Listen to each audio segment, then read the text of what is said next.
Morning teenage yake. Nkhani yathu ikutitengera ku Uganda. Uganda sitipitapitako. Ndiye inu tagwirani chakumwa ticheze. Nkhani yake ndiyokhuza mayi uyu dzina lake K. Amin. K. Ayondra Amin anabadwa mu chaka cha 1940. Ndiye kumene amakhalako anali mwana wa Reverend. Ndi anali anthu oti odziwika kwa ukupasidwa ulemu. Anapeza kuti analolimbikira school andi anali wanzeru wambiri. Anapita ku primary kupita ku secondary ende munthawi imene yoyo ku Uganda president anali Abbott. University inalipo imodzi yokha. Koma K anapita ku university. Ndi anali munthu onena kuti zoyenda eti. Ndi munthawi imene yoyo mu army ya president Abbott munali munthu dzina lake Idi Amin. Idi anali ndi position ya mphamvu kwambiri mu army. Komanso ankadziwana ndi abambo ake a K. A Reverend achi amapasa ulemu kwambiri. Nde amachezerana ndi K uja. Nthawi imene yoyo Idi Amin anali okwatira kale. Koma akupitiriza kucheza ndi K pamene K anali ku university anapeza kuti anamufunsira anavomera. Anamuwuza kuti afuna akhale mkazi wake wachiwiri.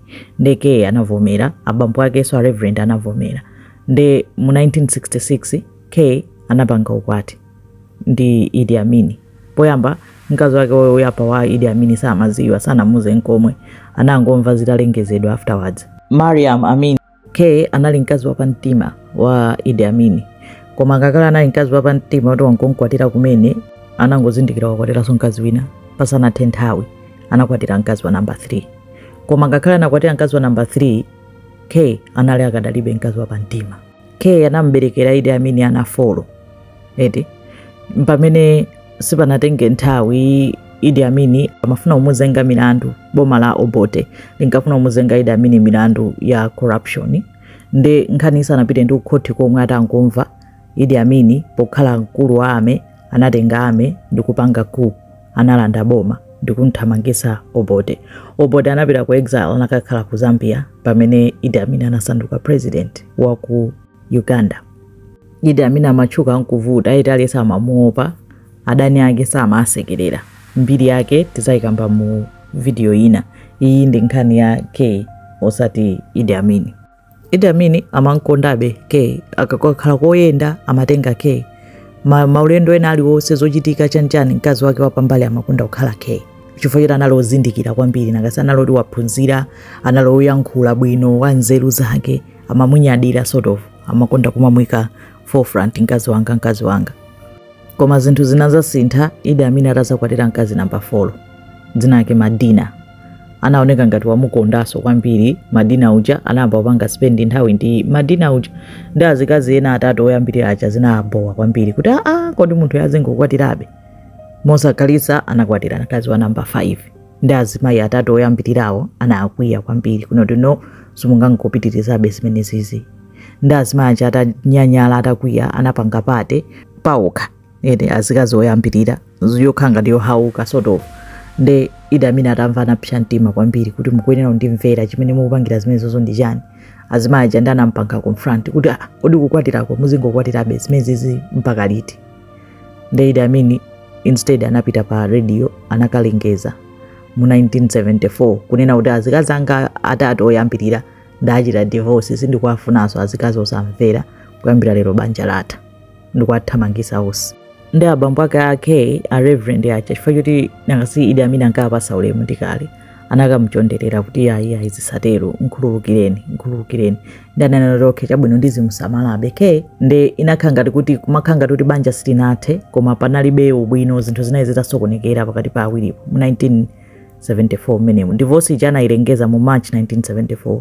Ndi chifukwa cha zimenezozo K uja anakhanga kuti wasamuka kwa kanthawi pamene no amazawuzidwa kuti ayi mukhoza bwereraso kwa amunako. Koma nthawiyo K anali atapeza chibwezi yake anali pathologist, doctor odziwika kwambiri ku Uganda. Ati dzina lake Peter Mukasa. Peter Mukasa nawo anali okwatira anali ndi ana 7. Ndi anayamba chibwezi ndi K. Nde K uja atakhala kuti wabwerera atabwerera kwa amuna ake anazazindikira kuti kunena kuti ali ndi mimba. Koma mimbayo amadziwa kuti inali ya Peter. ndi mantha kuti munthu yandidziwa chifukwa kuti Idi Amin anali akumukayikira kuti uyu zichito zake enda anali ndi anthu amene anawatuma kuti azimpanga follow aone kuti akutani. Eti kenako pa 13 August kunalengezedwa kuti Dr. Peter Mukasa apezeka kuti wazipha wamwalira wakapezeka ali kumochari wazipha. Anthu onse kudzidzimuka Peter Mukasa azipha Dr. Achabwanji ndalesa amona kuti kalipo komwe katani kachitika. Next day pa 14 August kubwera so report ina kuti K Amini mkazi wa Idi Amin wadani wapezeka nayeso wadani waphedwa.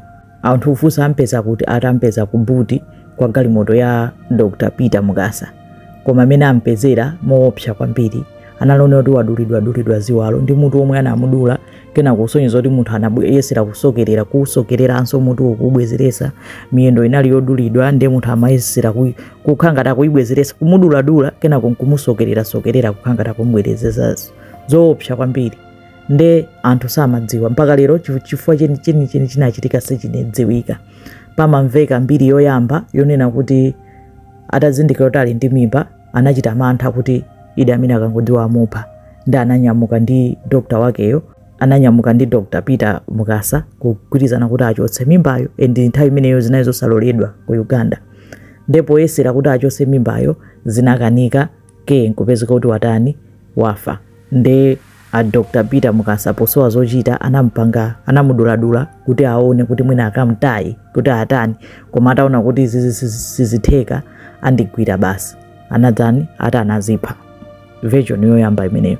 Version yachiwiri ndiyonena kuti Idi Amin ankadziwa kunena kuti K akupanga chibwezi enda amadziwa kuti akupanga chibwezi ndi Peter Mukasa amachitidwa follow ndi secret service ndi kada intelligence kuti amadziwa zonse zomwe amapanga ndi chinali chilango chimenecho choti anamupha nkumuduladula nkumusokereraso ngati punishment chabe kenako nkumudani nkumuphaso doctor. Version ina imeneyo pamene ana ake a Idi Amin including ana a Keyo oti alipo obe mpaka pano amanena kuti zonsezo ndi zabodza. Abambo awo sanaphe mayawo komanso dokotala manenayo sanapange chibwezi ndi mayawo zonsezo nzabodza. Anali anthu achifamba chabe amene anapanga zimenezo. Nde pali ma version atatu onena kuti chilungamo chili somewhere in between. Imeneyo ndi nkhani ya mkazi wake wachiwiri wa Idi Amin, K Amin. Zikomo kwambiri.